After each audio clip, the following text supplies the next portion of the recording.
Halo Sobat Seni, Assalamualaikum. Jumpa kembali di Ruang Seni Marhalim Zaini. Apa kabar? Semoga kita semua dalam keadaan sehat. Kali ini saya ingin berbagi tentang kriteria penilaian dalam lomba baca puisi. Memang kita semua kemungkinan sudah tahu ya apa saja kriteria dalam lomba baca puisi, meskipun mungkin juga sebagian kita tidak terlalu peduli dengan kriteria ini ya, padahal kalau mengikuti lomba baca puisi atau lomba apapun, kriteria dalam sebuah lomba menjadi sangat penting kita pelajari ya sebagai peserta lomba sebelum mengikuti lomba apapun. Biasanya memang di dalam juknis ya, di dalam juknis lomba itu diterapkan ya apa saja kriteria penilaian di dalam lomba baca puisi.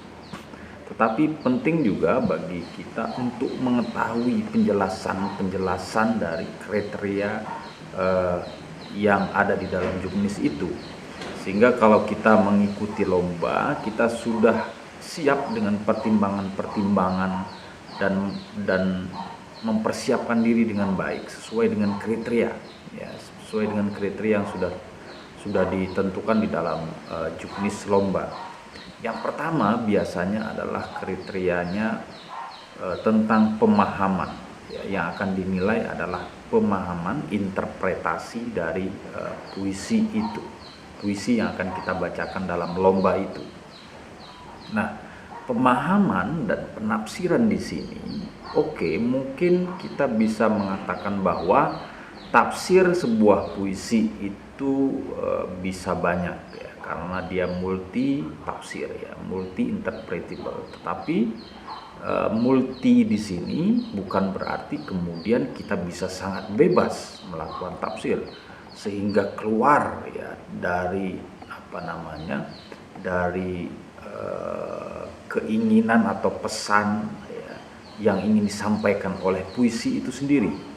Jadi makna multi di sini adalah keberagaman tafsir yang nanti juga akan menghala atau menuju kepada satu pemahaman yang serupa ya. Jadi tafsirnya bisa berbeda, tetapi pemahaman nanti akan mengerucut pada satu pemahaman yang serupa seperti yang ingin disampaikan oleh puisi itu gitu ya. Jadi di sini sangat penting penafsiran terhadap teks puisi yang akan kita bacakan, itu sangat penting dilakukan dengan hati-hati ya, di awal ketika kita mulai mengulik sebuah puisi yang akan kita bacakan. Nah, dari sana, dari tafsir ini, kalau tafsirnya benar gitu ya, nah di sana akan kita ketahui juga bagaimana mulai mengetahui bagaimana cara membacanya, karena di sana ada jeda, ada koma di mana harus berhenti, kemana harus ada titik ya, di mana kita harus mengambil jeda gitu. Itu juga bisa dimulai dari ketika kita melakukan proses tafsir terhadap puisi yang akan kita bacakan itu. Kemudian yang kedua adalah penghayatan. Nah, penghayatan ini memang satu hal yang kerap kali sepertinya susah ya, atau sulit dicapai oleh sejumlah pembaca puisi, terutama dalam lomba ya. Padahal penghayatan ini sangat penting. Penghayatan di sini kan bagaimana kita berupaya untuk menakar emosi, menakar rasa yang pas gitu ya. Kemudian juga di sana ada totalitas emosi ya. Totalitas emosi kita dari awal sampai akhir pembacaan puisi itu tidak putus ya. Ada memang kadang misalnya dalam penghayatannya bagus di awal, kemudian di tengah dia putus, hilang gitu, blank. Kemudian di akhir bagus lagi. Nah, itu totalitasnya tidak baik ya, tidak intensitasnya tidak baik sehingga putus-putus. Nah, ini salah satu aspek penilaian yang sangat penting di dalam lomba, dan penghayatan ini juga akan nanti terkait bagaimana ekspresi fisik ya. Jadi dari penghayatan keluar menjadi ekspresi fisik kita, baik itu mimik, gestur ya, tubuh gitu ya. Yang nanti juga akan terkait pada kriteria penilaian yang lain. Nah, itu penghayatan. Kemudian yang ketiga adalah aspek vokal. Ya, jadi vokal ini juga sangat penting. Ya, sangat penting karena jika kita sepakat misalnya membaca puisi juga adalah salah satu seni suara, maka vokal menjadi sangat penting. Ya, intonasi di situ, intonasi naik turunnya nada suara kita, gitu ya. Kapan kita harus tinggi, kapan harus rendah, kapan harus sedang, kapan harus pelan gitu ya.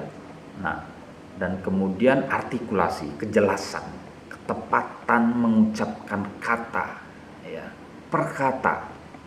Jadi ada misalnya kalau kita mengucapkan satu kata yang kadang tidak jelas, yang sering saya temukan adalah ketidakjelasan pada akhir kata ketika Anda membaca puisi. Di akhir dari diksi itu biasanya turun, biasanya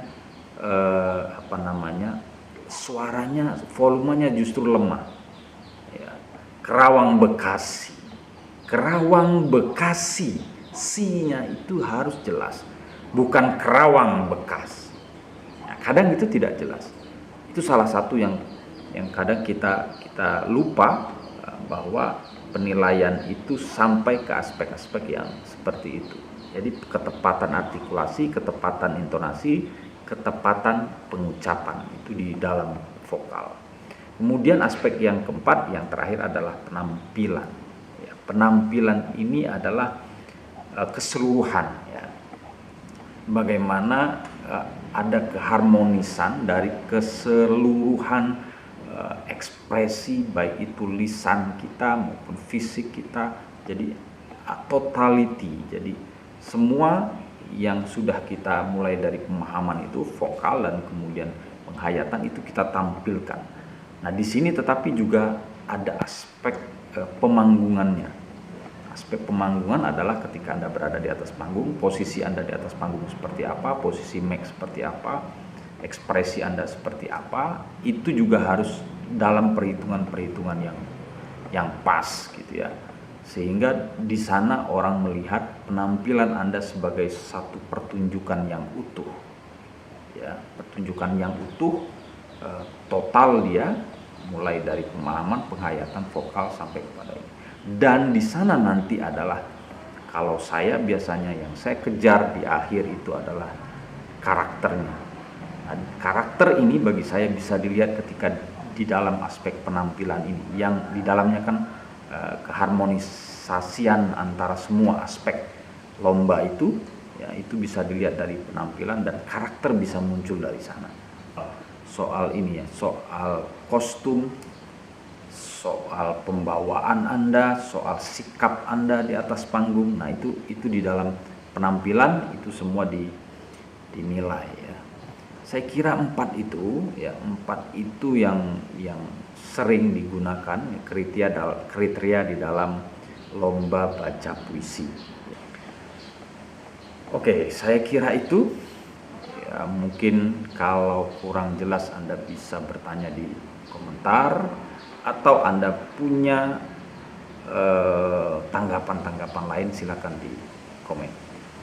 Oke, demikian. Sampai jumpa di ruang seni Marhali Zaini yang lain. Assalamualaikum warahmatullahi wabarakatuh.